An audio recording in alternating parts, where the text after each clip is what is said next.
Malaking bagay talaga kapag tayo ay maagang nag-ipon at nag-invest. May sample tayo dito na target natin makaipon ng 5 million retirement fund pag edad natin ng 60. Kung nagsimula ka at age of 30, syempre meron ka pang 30 years para mag-ipon at mag-invest, mahaba pa.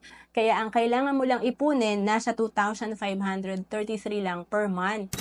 Kayang-kaya. And paano pag nag-delay ka? Halimbawa, 50 years old ka na nagsimula. So, 10 years na lang ang meron ka, kaya ang kailangan mong ipunin medyo malaki, 26,145. So again, kailangan pagdating sa pag-iipon at pag-i-invest, i-apply agad natin to.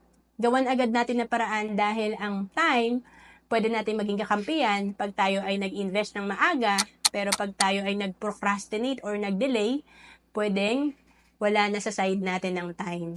To know more about savings and investment, message mo na ako sa FB.